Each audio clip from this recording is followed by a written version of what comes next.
नमस्कार साथियों, तेरी मेरी कहानी साइकोलॉजिकल सेशन में आप सभी का स्वागत है। हम अपने साइकोलॉजिकल सेशंस के थ्रू बहुत सारे ऐसे विषयों पर समय समय पर चर्चा करते हैं जो हमारे मेंटल हेल्थ, साइकोलॉजिकल, इमोशनल और सोशल कॉग्निशन से जुड़ी हुई चीज़ें होती हैं, जिसे अक्सर हमारा व्यवहार, हमारी पर्सनालिटी, हमारे टेम्परामेंट्स और कई बार हमारे अचीवमेंट्स तक उस पर डिपेंड हो जाते हैं। तो ऐसे ही बहुत सारी जब बातों की चर्चा होती है और लगातार जो साइकोलॉजिकल सेशंस का उद्देश्य है कि हम अपने व्यूवर्स तक और एक आम व्यक्ति तक इस बात की एक अवेयरनेस क्रिएट कर पाएँ कि उसे पता चल जाए कि उसे अपने किसी भी स्पेसिफिक बिहेवियर और या स्पेसिफिक कोई भी एक इमोशनल इलनेस या साइकोलॉजिकल उसका नॉन एक सीरियसनेस एक के साथ उसको जीना नहीं है, वो उसे चेंज कर सकता है। उसको अपनी समझ से, अपने कॉग्निटिव से और अपने कंट्रोल से वो अपने आप को बहुत एक तरीके से कई बार पूरा का पूरा बदल सकता है। कई बार लोग कहते हैं मेरी मम्मी ऐसा करती थी या मेरे पिताजी की भी ऐसी आदत थी, या परिवार के कई बार किसी भी उसके फैमिली में किसी व्यक्ति की कोई आदत है, तो हम अक्सर ऐसी बातों की चर्चा करते हैं कि और ये मान लेते हैं। ये कहने का मतलब सीधे ये होता है कि हमारे ब्रेन ने और हमारे अंदर इस बात को हमने एक्सेप्ट कर लिया है कि हाँ, हमारे घर के किसी फैमिली मेम्बर को अगर ये ऐसा बिहेवियर था, उसे गुस्सा ज़्यादा आता था या वो चिड़चिड़ा था या वो डिप्रेस था, तो हम भी हो सकते हैं। ये ठीक उसी तरीके से था कि पापा को भी बीपी है और मेरी मदर को भी शुगर की शिकायत है, तो हमने ये मान लिया कि हमें भी शुगर हो सकती है, तो हमें भी हमारा भी बिहेवियर या हमारे भी इमोशनल इश्यूज़ हो सकते हैं, हम भी एंग्शियस हो सकते हैं, हम भी डिप्रेशन में आ सकते हैं, क्योंकि हमारे जेनेटिक में ये सारी चीज़ें हैं। तो जो हमारा एक मोटिव है वो यही कि आप इसको एज इट इज़ या था और उसको रहेगा और है, ये एक इसका कॉम्बिनेशन अपने अंदर अपने आप में इसको एक्सेप्टेंस में ना लाएं, बल्कि आप ये एक्सेप्ट करें कि वो चीज़ें बदल सकती हैं। चीज़ें अगर आप चाहें तो बीपी शुगर, ये जितनी भी चीज़ें हैं, जब आज इन पर हम बात करते हैं तो कहते हैं कि अगर हमारा सही डाइट है, सही दिनचर्या है, सही हमारा लाइफ स्टाइल हम अपने को कैरी कर रहे हैं, तो हम उससे बाहर आ सकते हैं। ठीक उसी तरीके से हम अपने बिहेवियरल इश्यूज से भी बाहर आ सकते हैं। तो आज ऐसे ही बहुत सारी बातों को देखते हुए कुछ कहानियाँ मेरे आसपास जब आती हैं, कोई एक व्यक्ति ये चर्चा करता है कि वहाँ पर उसको किसी तरीके से आइज़ को ब्लिंक करने की हैबिट है, तो वो कहता है कि हाँ, मेरे साथ एक बार एक्सीडेंट हुआ था, या मेरे साथ एक ऐसी घटना घटी थी, या मेरा एक ब्रेकअप हुआ था, उसके बाद से मैं आइज़ को ब्लिंक करने लग गया। और एक और स्टोरी आती है जिसमें कि एक अडल्ट बार बार अपनी नोज़ से एक साउंड क्रिएट करते हैं। लाइक मैं यहाँ पर आपको बहुत सारी चीज़ों को करके भी दिखाऊंगी जिससे आप बहुत इजीली कनेक्ट कर पाएँ कि आज हम जिस चीज़ की चर्चा कर रहे हैं वो क्या है। तो कई बार अपने नोज़ से वो बार बार अपने गले से, नोज़ से एक साउंड क्रिएट करता है, जैसे कि मानो उसे कफ है या वो खराश है। तो इस तरीके की चीज़ों को जब वो करता है तो वो कहता है, उससे जब पूछते हैं कि ये क्या, ये ऐसे ही थोड़ा सा मेरे घर में, मेरे यहाँ सबको आदत है, और अक्सर पहले मैं बचपन से करता था। तो जब स्कूल में पढ़ता था सब टोकते थे, लेकिन अब तो सब ने मान ही लिया कि क्योंकि हमारे घर में बहुत सारे लोग ऐसा करते हैं। तो ये जो हल्का हल्का सा आइज़ को ब्लिंक करना है, नोज से एक साउंड को क्रिएट करना है, लगातार एक ब्रीदिंग साउंड को देते रहना है, और वो एक कई बार बीच बीच में गला साफ करने जैसा एक स्टाइलिश सा एक दिखाना है कि वो एक पार्ट कई बार नज़र में आया। उसी तरीके से साथ में कुछ बच्चों की स्टोरी समझ में आई। बच्चे बचपन में तो गाड़ी चलाते थे और भुर की साउंड निकालते थे, तब पता ही नहीं चला लगा कि शायद बच्चे खेल रहे हैं। धीरे धीरे करके बच्चों के अंदर भी बहुत सारे ऐसे टिक डिसऑर्डर्स आ गए और वो एक ही जगह पर कुछ मूवमेंट्स देना, कुछ हाथों के मूवमेंट्स देना, कुछ साउंड्स को निकालना, कुछ अपने लिप्स को, कुछ चिक्स को अलग तरीके से फुला के रखना, उसमें हवा भर के रखना। तो लगा कि बचपना है, बच्चे इस तरीके की चीज़ें करते हैं। अगर उसके साथ कुछ और भी स्टोरीज आई, जो टीन्स की स्टोरीज आई, जहाँ बच्चा 12-13 साल का है, तो वहाँ पर भी ऐसी कुछ स्टोरीज आई कि वहाँ पर बच्चा साउंड निकालता है या कुछ ऐसा बिहेवियर एप्लीकेशंस को अप्लाई करता है, नेक को हिलाता है, शोल्डर को बार बार एक शगिंग करता है। तो इस तरीके से चीज़ें जब कई बार आई, लेकिन यहाँ पर ये किसी ने नहीं कहा कि ये एक कोई मेंटल डिसऑर्डर से रिलेटेड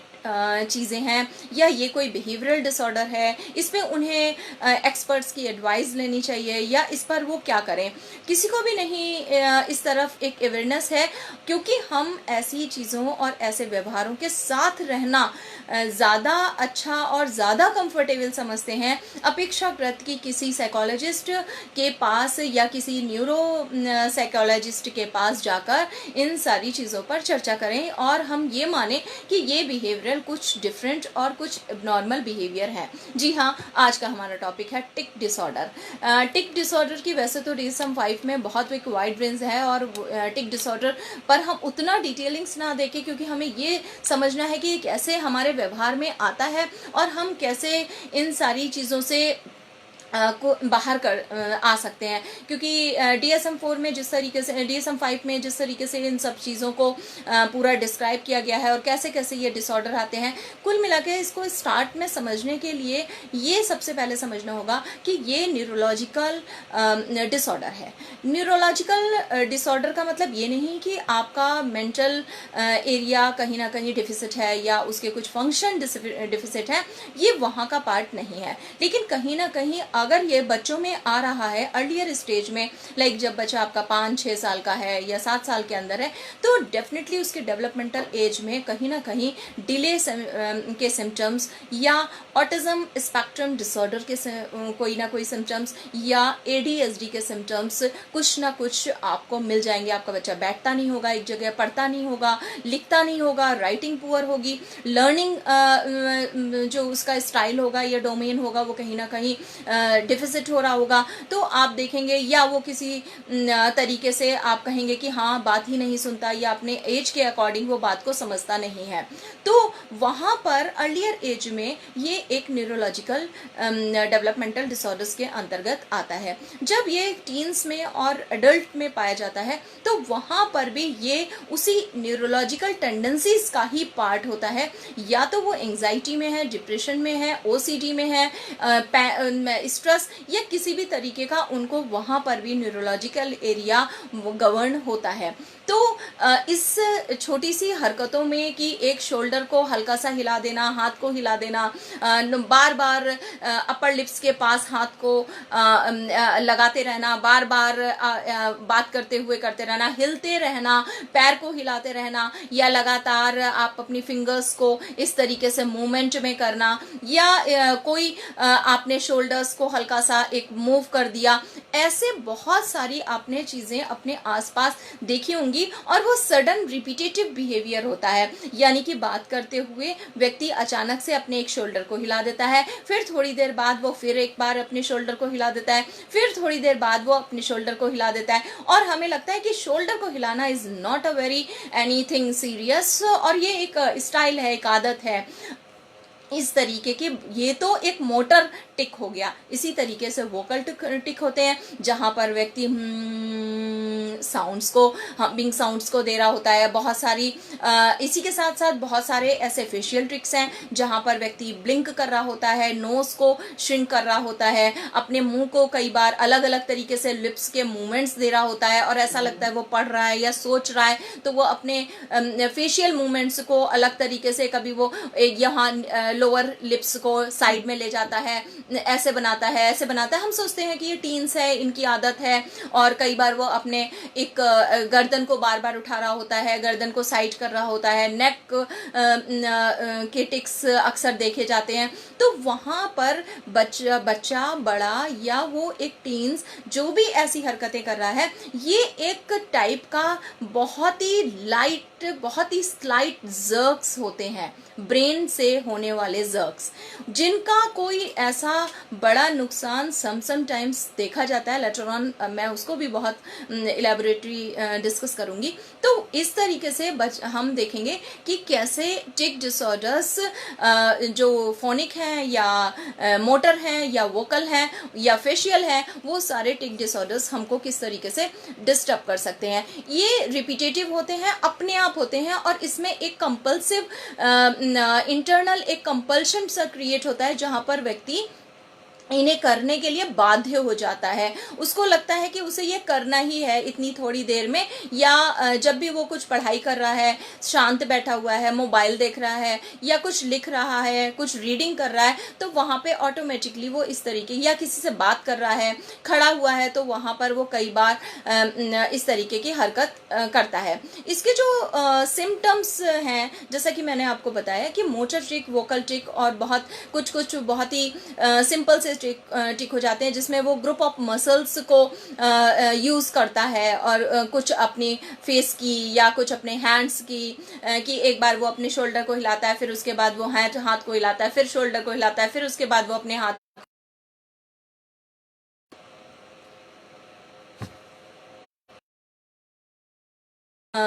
तो वहाँ पर जब वो बार बार एक ही प्रतिक्रिया को करता है थोड़े थोड़े अंतराल में, तो इन सभी को एक टिक डिसऑर्डर्स को के अंतर्गत रखा जाता है, जो कि न्यूरोलॉजिकल है। इसमें जो सिम्टम्स हैं टिक डिसऑर्डर के, वो अक्सर क्यों क्रिएट होते हैं, और इनके जो टिक डिसऑर्डर्स के होने के जो रीजंस हैं बिहाइंड द कॉजेज, वो इसके क्या क्या होते हैं। अक्सर इसमें एक एंग्शियसनेस होती है, जैसे हम बात कर चुके हैं कि बच्चों को भी एंग्जाइटी होती है, टीन्स को भी एंग्जाइटी होती है, अडल्ट्स को भी एंग्जाइटी होती है। एंग्जाइटी अक्सर इसका एक prime and root cause find out किया गया है। कई बार स्कूल में बच्चा मॉनिटर बनना चाहता है, और उसे बड़ी चिंता हो जाती है कि कल मॉनिटर का सिलेक्शन है, वो लास्ट टाइम तो मॉनिटर था, इस बार उसको रिप्लेस तो नहीं करेंगे, बनाएंगे नहीं बनाएंगे, ऐसी चीजें वो कह नहीं पाता। डांस का कॉम्पिटिशन है, ये उसको उसका डांस में सिलेक्शन होगा या नहीं होगा, ये जो रिफ्यूजल है, इससे रिलेटेड उसको चीज मिलेगी या नहीं मिलेगी। कई बार बच्चों को ऐसे एंग्जाइटीज हो जाती हैं। इसी तरीके से एडल्ट्स की एंग्जाइटी, इसी तरीके से बहुत सारे जो छोटे बच्चे हैं उनकी एंग्जाइटी, उनका खेलने का समय है, और अगर घर में हो गया कि हम अभी थोड़ी देर में मार्केट जाएंगे, अब चूंकि बच्चा अकेले घर में रह नहीं सकता, उसे पेरेंट्स के साथ मार्केट जाना है, वहां उसका अपना प्ले छूट रहा होता है, वहां पे उसको एंग्जाइटी हो जाती है कि उसे जल्दी जल्दी खेलना है, क्योंकि उसे उसका गेम छूट जाएगा। तो वहां पर भी वो बच्चा एक एंग्जाइटी में आ जाता है। एंग्जाइटी अक्सर इसका रूट कॉज माना जाता है। उसके बाद सेकंड में अक्सर देखा गया है कि फटीग आ रहा होता है। एक चूंकि एंग्जाइटी में है तो वो रिलैक्स नहीं है, उसकी बॉडी में, उसके माइंड में कहीं ना कहीं किसी तरीके का फटीग आ रहा होता है, वो थक रहा होता है। तो इस तरीके से देखा गया है कि एक बार लंबे समय तक किसी इलनेस में रहने के बाद, या बहुत लंबे समय या ऑड आवर्स में अपनी ड्यूटीज को देने के बाद, एक जो स्लीप का साइकिल है, वो कभी दिन कभी रात, जो लोग ओवरनाइट ड्यूटी करते हैं, वहां पर इस तरीके की चीजों को ज्यादा पाया जाता है। जब हम इसकी सीवियरिटी या एक इस पर बात करते हैं कि इसका जो रिस्क फैक्टर है वो किस पर ज़्यादा होता है, तो अक्सर देखा गया है कि इसका जो एक रिस्क फैक्टर है वो कंपेरेटिवली टू फीमेल, ये मेल्स में ज़्यादा पाया जाता है। वो चाहे बच्चा हो, वो टीन्स हो, या वो अडल्ट हो। आप टिक डिसऑर्डर एंजाइटी में अक्सर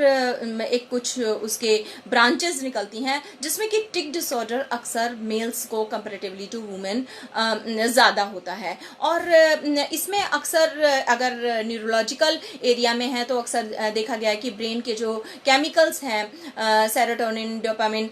तो वो वहाँ पर कहीं ना कहीं उनका भी इम्पेयरमेंट फाइंड आउट होता है। और तो यहाँ पर ये मान के चलना कि ये सिर्फ एक व्यवहार है, ये सिर्फ एक आदत है, और ये क्यों हो रही है, ये इसका पूरा पूरा कोरिलेशन आपके साइको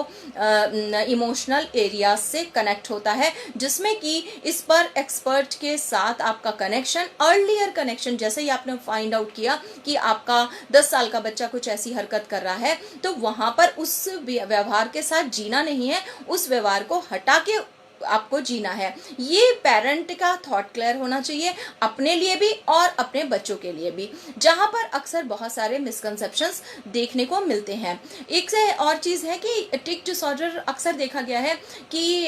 उन जगहों पर भी डायग्नोसिस हो जाता है जहां पर स्ट्रोक के इश्यूज, कोई इन्फेक्शन या पॉइजन इनटेकिंग इश्यूज होते हैं, जहां हेड इंजरीज का इश्यूज है, या सर्जरी हुई है, या इंटरनल कोई अदर इंजरीज कोई उसको और भी हुई हैं, तो वहां पर भी अक्सर फाइंड आउट किया गया है कि व्यक्ति के अंदर टिक डिसऑर्डर कभी बच्चे में भी बड़े में भी आ जाते हैं। इसके साथ साथ टिक डिसऑर्डर जैसे फीमेल्स की जगह मेल्स में कम होता है, उसी तरह ये भी देखा गया है कि अक्सर टिक डिसऑर्डर जेनेटिकली होते हैं। जब कोई चीज़ जेनेटिकली हमारे अंदर आती है तो अक्सर हम इसको इजीली एक्सेप्ट कर लेते हैं कि ठीक वैसा ही कि हाँ, हार्ट का इशू फादर को भी था, ताऊ जी को भी था, और मुझे भी है, तो कोई बात नहीं।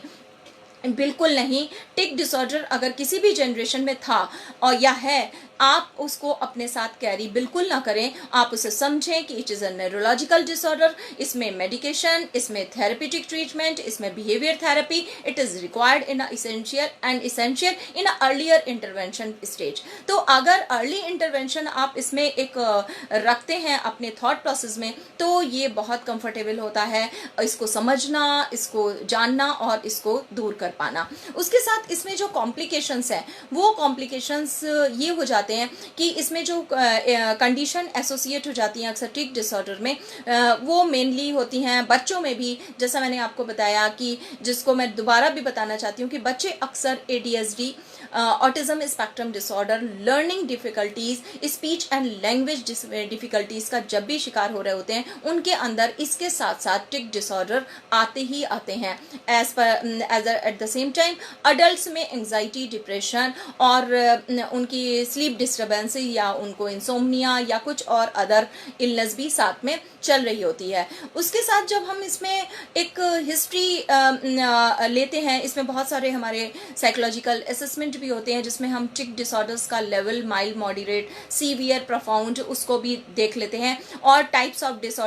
टिक डिसऑर्डर या कंबाइंड टिक डिसऑर्डर किसी व्यक्ति में है या ओनली स्पेसिफिक टिक डिसऑर्डर किसी के अंदर है, उसको भी इवेलुएट किया जाता है थ्रू द टेस्टिंग। तो वहां से हम क्लैरिटी मिलती है कि कैसे व्यक्ति का पूरा थेरेप्यूटिक प्लान बनाया जाए अलोंग विद द मेडिकेशन, क्योंकि इसमें मेडिकेशन का रोल बहुत ज़्यादा नहीं होता, और मेडिकेशन को कई बार जब हम यूज़ करते हैं तो उसके कुछ साइड इफ़ेक्ट्स होते हैं। फिर भी कई बार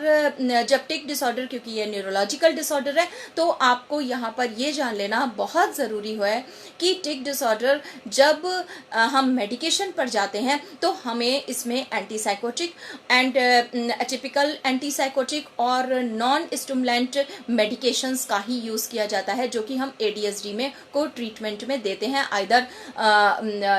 चाइल्ड, टीन्स और एडल्ट। तो आप जाहिर है कि जब हम एंटीसाइकोटिक पिल्स को लेंगे या हम स्टिमुलेंट्स को लेंगे तो वहाँ पर उसके साइड इफ़ेक्ट्स होने ज़रूरी हैं, और कई बार ट्राईसाइक्लिक्स मेडिसिन को भी देखा गया है और उसके रिजल्ट्स भी कुछ पॉजिटिव रिजल्ट्स देते हैं। लेकिन ये जो मेडिकेशन है, इनका असर जो बिहेवियर है उसके होने से 3 मंथ्स के अंदर रहता है। अगर आप 3 मंथ्स में मेडिकेशन और and along with the behaviour therapy को लेते हैं, तभी आप इनसे पीछे आ पाते हैं, अदरवाइज इनका कोई इफेक्ट नहीं होता। और साथ में जो इसके जो बाद के कॉन्सिक्वेंसेस हैं मेडिकेशन के, वो उसमें हमारा सबसे जो एक मेजर है वो हमारा है वेट गेन, डिजीनेस, उसमें स्लीप में प्रॉब्लम आने लगती है, गैस्ट्रिक इश्यूज डेवलप हो जाते हैं, डिस्ट्रेस हो जाता है, और अक्सर जो मेन एक पाया गया है वो है हेडेक। वहाँ पर जब हम सिर्फ मेडिकेशंस ले रहे हैं क्योंकि हम अपने आप को रिलैक्स रहने के लिए बाकी चीज़ों पर काम नहीं कर रहे हैं, तो वहाँ पर अक्सर ये इसके साइड इफ़ेक्ट्स देखे गए हैं। बहुत ही कम केसेस में ऐसा देखा गया है कि साइड इफ़ेक्ट्स जो हैं वो ना हो। और कई बार ऐसा भी देखा गया है कि मेडिकेशन लेने के बाद जब व्यक्ति को बहुत हेडेक इश्यूज हो जाते हैं या वेट गेन हो जाता है या डिजीनेस के इश्यूज होते हैं, तो वहाँ पर उसके टिक डिसऑर्डर अपने इटसेल्फ भी बहुत ज़्यादा बढ़ जाते हैं। तो आपको ये जानना ज़रूरी है कि न्यूरोलॉजिकल डिसऑर्डर होने के साथ साथ इसका कोई भी इलाज सिर्फ मेडिकेशन में या मेडिसिन लेकर बिल्कुल भी नहीं है। जब आप टिक डिसऑर्डर्स को जूझ रहे हैं और उसके साथ मेडिसिन ले रहे हैं, तो ये जानना ज़रूरी है कि कौन सी ऐसी थेरेपीज़ हैं जिसमें कि आप अपने टिक डिसऑर्डर से बाहर आ सकते हैं। इसमें हैबिट रिवर्सल थेरेपी को यूज़ किया जाता है along with the CBT, cognitive behaviour therapy, और इसके साथ साथ कुछ आपकी लाइफस्टाइल में और कुछ आपकी डाइट में चीज़ों को इंक्रीज करा दिया जाता है। हैबिट रिवर्सल जो थेरेपी है HRT में हम अपने उन ट्रिगर एरियाज को लर्न करते हैं और रिकॉग्नाइज करते हैं, वो हमारे एक्नॉलेजमेंट में आ जाती हैं कि पर्टिकुलर ये इस टाइम पर और इस समय एक पूरा चार्ट बनता है, थेरेप्यूटिक चार्ट। उसके ज़रिए हम ये जान लेते हैं कि किस किस समय और किस किस चीज़ों के बाद से हमारा टिक एरिया जो है वो ट्रिगर होता है। तो जैसे ही व्यक्ति के रिकॉग्निशन में उसके ट्रिगर एरियाज फाइंड आउट हो जाते हैं, वहीं से उसकी एंजाइटी रिलैक्स होना शुरू हो जाती है। और साथ में जब हम उसको एंजाइटी रिमूविंग स्किल्स को सिखाते हैं जब ड्यूरिंग द थेरेपी सेशन, तो वहाँ से वो अपने एंजाइटी पर कंट्रोल करना शुरू कर देता है, ना ही कि वो अपने टिक डिसऑर्डर्स को मेंटेन रखना। तो जब वो अपने टिक डिसऑर्डर्स को मेंटेन नहीं करता और एंजाइटी पर काम करना शुरू करता है, वहाँ से उसे समझ में आ जाता है, तो वो अपने को रिलैक्स करना, अपने आप को आराम देना, उन चीज़ों का सोल्यूशन मोड पे चला जाता है जिससे उसकी एंजाइटी बढ़ रही होती है। यहाँ पर कई बार टॉक थेरेपी और एंजाइटी के लिए उसका काउंसलिंग भी रिक्वायर्ड हो जाता है। तो धीरे धीरे करके वो अपना टेंशन और प्रेशर जो है उसको रिलैक्सेशन की तरफ ले जाता है, ना ही कि उसको टिक करके उसको अपनी बॉडी में एडजस्ट कराने की कोशिश करता है। तो वो अपने टिक को कैरी नहीं करता, वो टिक की तरफ उसका ध्यान जाना बंद हो जाता है। तो हैबिट रिवर्सल थेरेपी में व्यक्ति को लगभग देखा गया है कि 6 week is a minimum period, जिसमें हम देखते हैं कि एक अगर टीन्स और अडल्ट अगर अपनी थेरेपी को प्रॉपर लेते हैं तो उसे 6 वीक का पीरियड लगता है। 6 वीक वो भी उसमें जो हम उसको ड्यूरेशन देते हैं, क्योंकि साइकोलॉजिकल थेरेपी और काउंसलिंग में ड्यूरेशन का एक अपना महत्व है कि जितने ड्यूरेशन के बाद आपको बुलाया है फॉलोअप के लिए, that is a much more important. तो अप्रॉक्सीमेट मिनिमम 3-6 वीक का वो एक अप्रॉक्सीमेट टाइम मान के चला जाता है। अक्सर इसमें देखा गया है कि व्यक्ति का टेंशन और जो एक रिड्यूसिंग टेंडेंसीज हैं, एंजाइटी रिड्यूसिंग टेंडेंसीज, वो धीरे धीरे रिस्टोर होने लगती हैं और टिक धीरे धीरे हटने लग जाता है। कई बार इसमें देखा गया है कि जो पेशेंट हैं वो बहुत ज़्यादा किसी वर्स्ट टिक कंडीशंस को अगर बहुत ज़्यादा कर रहे होते हैं, लाइक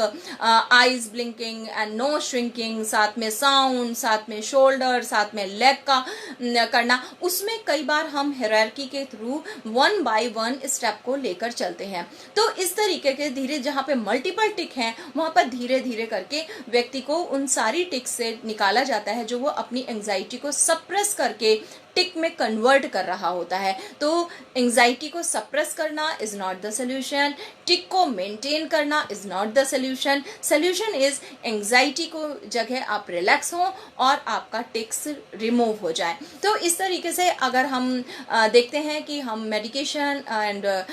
थेरेपी इनको पूरा एक साथ लेते हैं तो हमें इसमें बाहर आने में बहुत हेल्प मिलती है। इसके साथ साथ कुछ मिसकंसेप्शन भी होते हैं। कई बार मिसकंसेप्शन में व्यक्ति सोचता है कि जिसने अपने टिक डिसऑर्डर्स को कर लिया हल्का सा, लेकिन उसने किसी को बताया नहीं और सप्रेस कर लिया, it is a smarter thing and ये एक बहुत ही स्ट्रॉन्गर पर्सनालिटी का एरिया है कि आप बहुत स्ट्रॉन्ग हैं। और वो एक्सपीरियंस करता है कि उसने बहुत सारे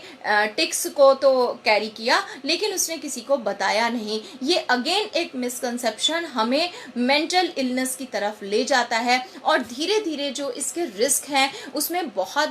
कई बार बहुत ही क्रॉनिक इलनेस को पाया गया है। कई बार इसमें ट्यूमर्स, कई बार इसमें फिट्स, इन तक की कंडीशंस को देखा गया है कि वो उसे पता ही नहीं चलता कि वो किस तरीके के स्ट्रेन को और किस तरीके के स्ट्रेस को सप्रेस कर रहा था और टिक के थ्रू अपने आप को रिलैक्स कर रहा था। तो आप किसी भी गलत चीज़ को इस्तेमाल करके या गलत चीज़ की आदत अपने अंदर डाल करके कभी भी समाधान नहीं ले सकते। आपको समाधान वही लेना पड़ेगा जिससे वो प्रोडक्टिव हो, वो फ्रूटफुल हो और आपको पॉजिटिविटी दे। तो इसके साथ साथ जब आप ये समझ जाएंगे कि मेरी दवाई, मेरी थेरेपी, तो उसके साथ साथ आपको ये भी जानना होगा कि आपकी डाइट और आपका पूरा एक डेली स्केड्यूलिंग वो बहुत ही इम्पोर्टेंट है। आपकी पूरे दिन की दिनचर्या एक व्यस्त होनी चाहिए। व्यस्त होने के साथ साथ उसमें आपके वो एरिया शामिल होने चाहिए जो आप चाहते हैं। आपका एक्सरसाइज, आपका फिटनेस जोन हमेशा मेंटेन रहना चाहिए। वो हर एक व्यक्ति को हर एक इलनेस से निकालने का एक बहुत ही आसान और बहुत ही सही रास्ता होता है। उसके साथ साथ आपको अपनी डाइट में ओमेगा 3, B12 एंड B6 को एंड आपके जो ओमेगा 3 के साथ साथ आपका मैग्नीशियम है, ये बहुत रोल प्ले करता है आपकी डाइट में थ्रू द सप्लीमेंट, और डायरेक्टली आप ओमेगा 3, B6, B12 और मैग्नीशियम की डाइट को अपने अंदर मेंटेन करें और अपने जो डाइट के अंदर उसको इन्वॉल्व करें। धीरे धीरे करके आप देखेंगे कि आप सारी चीज़ों को जब अच्छे तरीके से करते हैं, आप इसमें एक और चीज़ है कि आप कोशिश करें कि मीठा और सोडा और कैफीन, कोई भी नशा, उन सारी चीज़ों को कम्प्लीटली अवॉइड रखें अगर आप किसी भी तरीके के न्यूरोलॉजिकल या टिक डिसऑर्डर्स जैसी गंभीर आदतों का शिकार हैं। तो उसके बाद आप अगर अपनी लाइफ स्टाइल सारी चीज़ों को कैरी करते हैं, ठीक से कैरी करते हैं, तो आप देखेंगे कि आप टिक डिसऑर्डर आपके अंदर से बिल्कुल समाप्त हो जाएंगे। आई थिंक कि आज का सेशन जो टिक डिसऑर्डर का है, आप सभी लोग भी अब चेक करिए अपने अंदर, अपने बच्चों के अंदर और अपने आसपास जो भी आपके प्रियजन हैं उनके अंदर अगर इस तरीके की किसी भी तरीके का कोई भी डिसऑर्डर, कोई भी ऐसी हरकत वो करते हैं, तो उसे एक आम व्यवहार समझकर उसको एक्सेप्ट मत करिए। उसके लिए आपके एरिया के नज़दीक जो भी आपका न्यूरो साइकोलॉजिस्ट है या क्लिनिकल साइकोलॉजिस्ट है, आप उसको इमीडिएट अप्रोच करें और आप अपने जो डिसऑर्डर्स हैं उनका समाधान ढूंढें। आई होप कि एक अच्छे थॉट के साथ हम आज के सेशंस को एंड करेंगे कि आदतें हमेशा वही पालें और वही रखें जो आपको आगे बढ़ाएं और आपको स्वस्थ रखें। उन आदतों का कोई आपके जीवन में उपयोग नहीं होता जो आदतें आपको कुछ नेगेटिव या नकारात्मक आपका प्रभाव छोड़ती हैं। कई बार हम बहुत सारे ऐसे लोगों से मिलते हैं जो बहुत अच्छे अच्छे पदों पर बैठे होते हैं। कई बार वो अपनी लाइफ में एक बहुत ही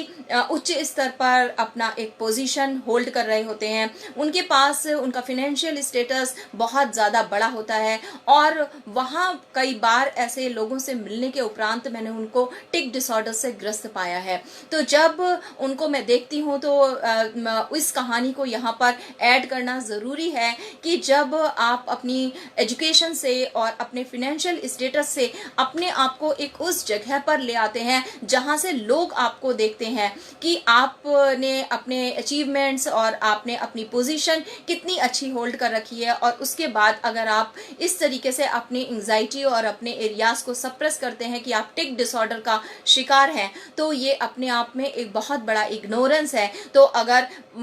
एक अच्छे स्तर पर बैठा हुआ व्यक्ति, एक अधिकारी, एक गुड जिसके अचीवमेंट्स हैं, जो एक फिनेंशियल स्टेटस में अपना एक मुकाम रखता है, जिसको हमारी सोसाइटी में उन नॉर्म्स की तरह देखा जाता है कि किसी का एक अच्छा पद पाना और किसी के पास अच्छे भरपूर मात्रा में उसके फिनेंशियल सोर्सेस का स्मार्ट होना, ये ही शायद हमारी सोसाइटी में एक पिलर्स होते हैं या एक नॉर्म्स होते हैं, जिनसे हम कहते हैं कि दूसरों को कि देखो उसने कितनी अच्छी नौकरी मिल गई और उसका कितना बड़ा घर है। लेकिन उसके साथ साथ उसकी जो व्यवहार है, उसकी जो आदतें हैं, अगर उस लेवल पर पहुंचने के बाद भी वो ऐसी आदतों का शिकार है, तो ये अपने आप में एक प्रश्न चिन्ह है और एक ये क्वेश्चन मार्क है। हम सब ऐसे प्रश्नों से बाहर निकलें और अपने अपनों को भी निकालें और एक स्वस्थ मानसिकता के साथ इस जीवन का आनंद लें। इसी के साथ आज का ये सेशन समाप्त करती हूँ। फिर से अगले संडे 12 बजे आपके साथ एक नए विषय के साथ आपकी और मेरी एक मानसिक और मनोवैज्ञानिक दोनों ही के इमोशनल और सोशल बहुत सारे पहलुओं को जोड़ते हुए फिर से उपस्थित होंगे। तेरी मेरी कहानी साइकोलॉजिकल सेशन। नमस्कार, धन्यवाद।